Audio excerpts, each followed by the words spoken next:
आत्ती आज काय स्पेशल? शेपूची भाजी. चला तर मग शेपूची भाजी बनवूया. कशी बनवणार आत्ती? दाखवते थांब. शेगडी चालू केली, हां तेल घातलं, हां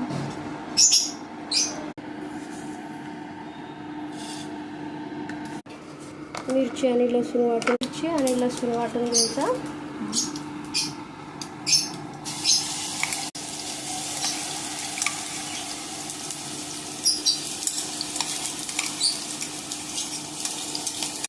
परतून घ्यायचं.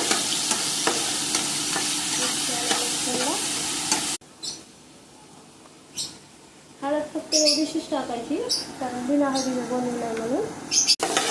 हां त्याच्यात आलं द्यायचं.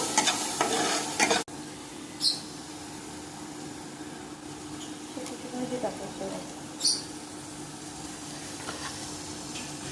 डाळ टाकायची. ही डाळ कधी भिजवायला घ्यायची? 1 तास आधी भिजवून ठेवायची मुगाची डाळ. हां आणि भाजी टाकली की डाळ टाकायची.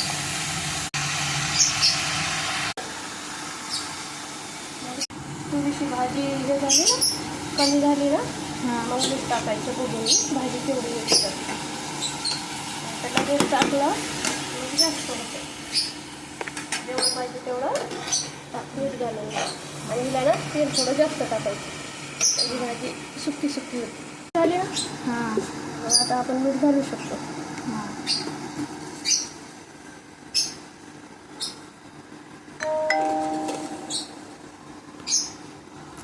जास्त कलर बदलतो. हां आणि हे भिजलेले असते ना डाळ, हां असंच शिजू द्यायची. म्हणजे ही डाळ भाजी तयार. वाव आत्ती, वास तर खूपच छान आहे. पाणी घालायचं नाही, ते भाजीलाच पाणी तेवढं सुटतंय बघ. आणि डाळ पण जास्त शिजू द्यायची नाही, हां थोडी थोडी कच्ची फुटू द्यायची नाही डाळ. हां आपण थांबवू.